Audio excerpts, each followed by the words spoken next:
children, happy Merry Christmas to all of you. अभी जो हम लोग नरेशन पढ़ रहे थे, नरेशन पढ़ने के क्रम में आज हम लोग एक्सक्लेमेटरी सेंटेंसेस को किस तरह से हम लोग इनडायरेक्ट नरेशन में बदलेंगे वो देखेंगे। एक्सक्लेमेटरी सेंटेंस जैसे she said alas I am undone, ये एक्सक्लेमेशन का साइन देख के पहचान जाएंगे कि ये एक्सक्लेमेटरी सेंटेंस है। और इस तरह के एक्सक्लेमेशन के कुछ शब्द भी होंगे, जैसे अलाज होगा, हुर्रे होगा, इस तरह से कुछ एक्सक्लेमेशन की मतलब वो भी होंगे।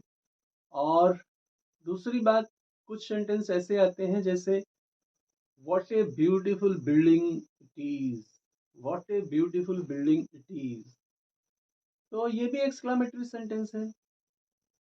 फिर जैसे how clever is he, how clever he is, ऐसे भी आ सकते हैं। तो इनको हम लोग किस तरह से इनडायरेक्ट में बदलेंगे वो देखते हैं। तो इसमें रूल जरा आप लोग नोट कर लेंगे, मतलब पढ़ाने के वक्त या पढ़ने के वक्त आप लोग जो है कॉपी पेन लेके बैठे और रूल को लिखते जाएं। तो फर्स्ट रूल जो है, मान लीजिए सेट के साथ अलाज लगा है, तो अलाज जो है ये दुख प्रकट करता है, तो एक्सक्लेम्ड विथ शोरो लिखेंगे। सेट की जगह एक्सक्लेम्ड, और अलाज चूंकि दुख प्रकट करता है इसलिए एक्सक्लेम्ड विथ शोरो। सेट के साथ हुर्रे लिखा हुआ है, ये खुशी को व्यक्त करता है, तो लिखेंगे एक्सक्लेम्ड विथ जॉय। सेट के साथ फाई या उह, उह, इस तरह के शब्द हैं, तो ये घृणा को व्यक्त करते हैं, तो लिखेंगे एक्सक्लेम्ड विथ डिस्पाइज या डिस्गस्ट। सेड के साथ वाओ, तो exclaimed with Joy, wow how fine the shirt is, तो वाओ अगर है तो एक्सक्लेम्ड विथ जॉय, क्योंकि वो खुशी व्यक्त करता है। सेड के साथ ओह है, ओह दुख को व्यक्त करता है या सरप्राइज को भी व्यक्त करता है, आश्चर्य हो जाने को व्यक्त करता है, तो एक्सक्लेम्ड विथ सरप्राइज या तो रिग्रेट। सरप्राइज अगर व्यक्त करता है तो सरप्राइज लिखेंगे, और नहीं तो दुख व्यक्त करता है तो रिग्रेट लिखेंगे। जैसे मान लीजिए चलते चलते अगर पैरों में ठेस लग जाती है तो हम कहते हैं ओ, तो उसको रिग्रेट लिखते हैं। और उसके बाद रूल नंबर 2 में आते हैं, कंजंक्शन दैट की जरूरत पड़ती है यहाँ। फिर टेंस और प्रोनाउन, सब टेंस और प्रोनाउन में जिस तरह के परिवर्तन करते आए हैं उसी तरह का परिवर्तन हम लोग करेंगे नियमानुसार।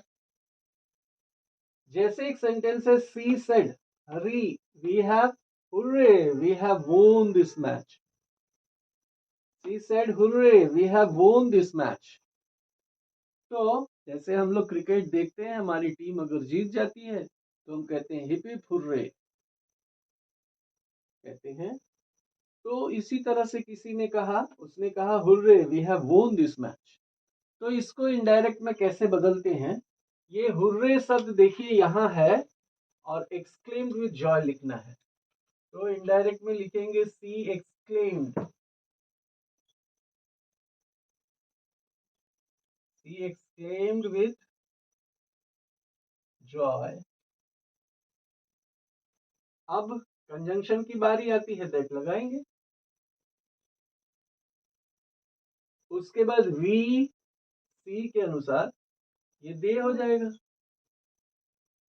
हैड वोन, हैव वोन, ये प्रेजेंट परफेक्ट है तो पास्ट परफेक्ट में बदलेंगे। दे हैड वोन दिस को दैट में, दैट मैच।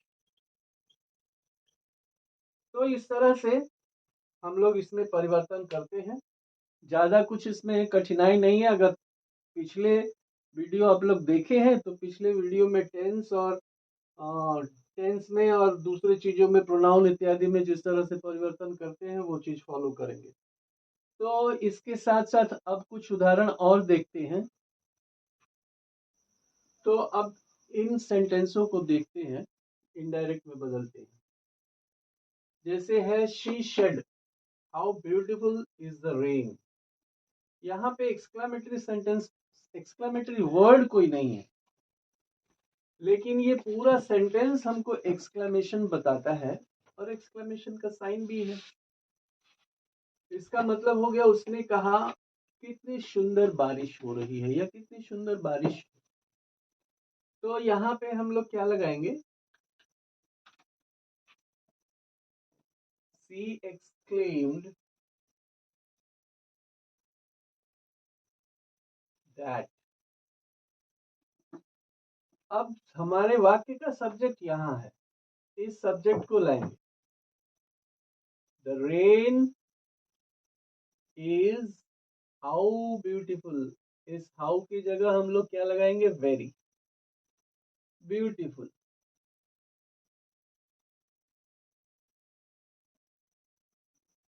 अब देखिए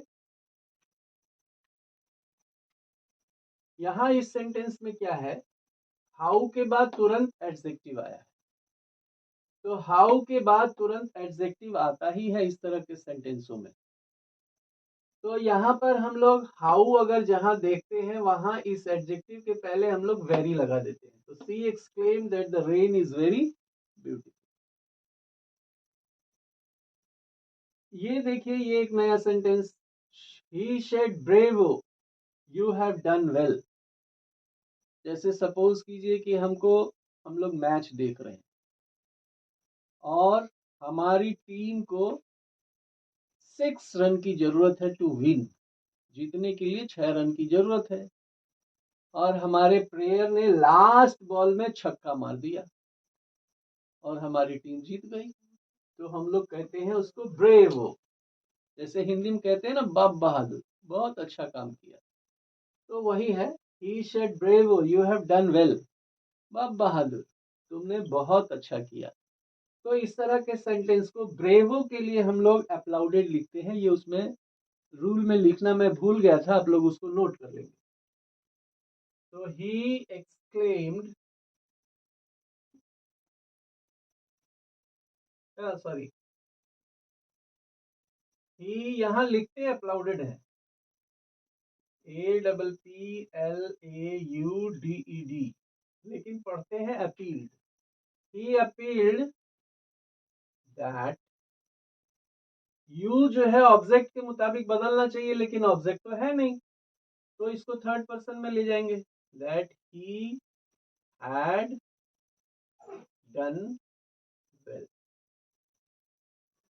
तो इस चीज को ध्यान रखिएगा, अगर ब्रेवो शब्द आपके सेंटेंस में आता है तो सैड की जगह अपील्ड लिखना है।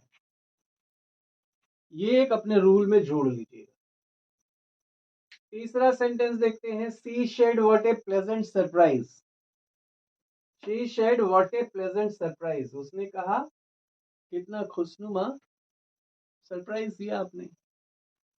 तो ये हाउ और व्हाट ए जब आ जाए तो इसमें सब्जेक्ट को पहले ढूंढते हैं, और इसमें सब्जेक्ट तो कुछ दिख ही नहीं रहा है, तो एक डमी सब्जेक्ट डालेंगे और एक वर्ब डालेंगे। तो शी एक्सक्लेम्ड विथ जॉय भी लिख सकते हैं, with Joy that,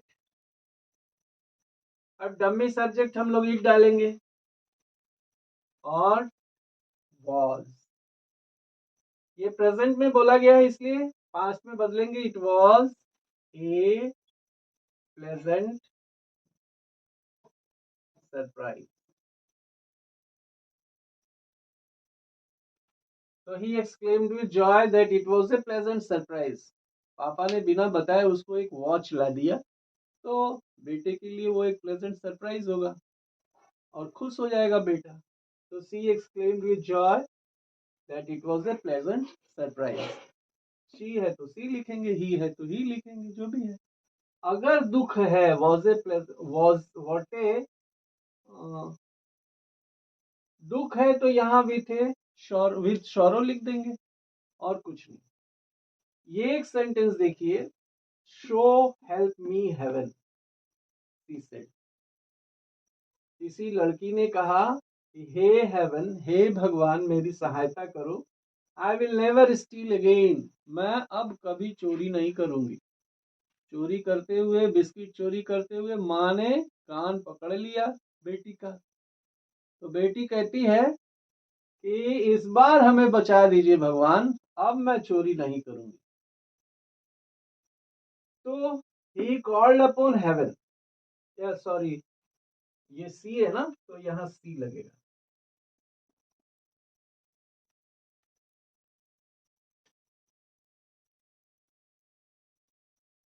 she called upon heaven to witness, उसने भगवान को साक्षी मान के कहा। She called upon heaven to witness his resolve, यहाँ हिज नहीं होगा, हर होगा, her resolve never to steal again. उसने भगवान को साक्षी मान के कहा, अपने संकल्प को भगवान के सामने साक्षी मानकर उसने अपने संकल्प को दोहराया कि वह फिर से कभी चोरी नहीं करेगी। तो ये कुछ कुछ नए सेंटेंस हैं। इस तरह से अगर हेवन आ जाता है तो इस तरह से अपने दिमाग से कुछ करना पड़ता है, लेकिन ये सारी चीजें आसान है। तो इस तरह के सेंटेंसों का हम फिर से एक दूसरा वीडियो बनाएंगे, उसमें एक्सरसाइज करके आपको दिखाएंगे कि अपने दिमाग से किस तरह से किया जाता है। तो आज एक्सक्लेमेटरी सेंटेंस का ये चैप्टर खत्म है। इसी के साथ साथ हम लोग ऑप्टेटिव सेंटेंस भी देख लेते हैं। ऑप्टेटिव सेंटेंस कहने का मतलब कामना सूचक वाक्य। जैसे दादी माँ बड़ी खुश हुई और कहीं मे यू लीव लॉन्ग, तुम्हारी उम्र लंबी हो। तो ये हमारी दादी की कामना है कि हमारी उम्र लंबी हो। तो इस तरह के सेंटेंस को हम इनडायरेक्ट में कैसे बदलते हैं वो भी देखते हैं। तो ऑप्टेटिव सेंटेंस देखते हैं बेटा। ऑप्टेटिव सेंटेंस इस तरह से होते हैं, जैसे ही she said may God bless you, उसने कहा कि भगवान आपको सलामत। ये उनकी कामना है या इच्छा है, तो इच्छा सूचक वाक्य को ही हम लोग ऑप्टेटिव सेंटेंस देते हैं। इसमें रूल कोई बहुत ज्यादा नहीं है। सेड को विश्ड या प्रेड में बदल देते हैं। ये जो सेड है विश्ड या प्रेड में परिवर्तित कर देंगे और यहाँ कंजंक्शन दैट लगा देंगे। ये मे वर्ब है, इसलिए सब्जेक्ट के बाद, इनडायरेक्ट में सब्जेक्ट के बाद ये मे जो है माइट में बदल के आ जाता है। उसके बाद प्रोनाउन संबंधी परिवर्तन जैसे है वैसे ही करते हैं। जैसे she said may God pardon you, तो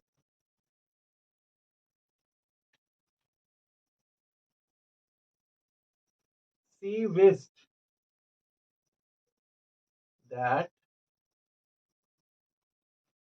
सब्जेक्ट गॉड है, मे को माइट में बदल देते हैं, गॉड माइट पार्डन यू। जो है ये ऑब्जेक्ट के अनुसार बदलता है, ऑब्जेक्ट नहीं है तो थर्ड पर्सन में हिम लिख देंगे। He wished that God might pardon him, यहाँ प्रेड भी लगा सकते हैं। जैसे ये है they said long live our teacher, तो लिखेंगे they prayed, या विश भी लगा सकते हैं। Conjunction that our third person में जाएगा क्योंकि ऑब्जेक्ट नहीं है। दैट देयर टीचर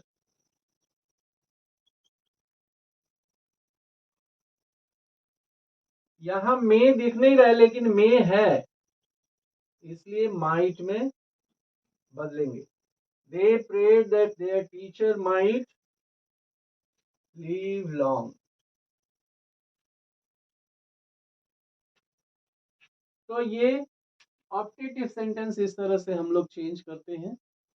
तो इस तरह से नरेशन खत्म तो हो गया, लेकिन इसकी कुछ महत्वपूर्ण बिंदु और भी हैं। अब उसको अगले वीडियो में हम लोग देखेंगे। तो आज के लिए इतना ही। मुस्कुराते रहिए और वीडियो देखिए, शेयर कीजिए, कमेंट कीजिए और लाइक कीजिए। Thank you.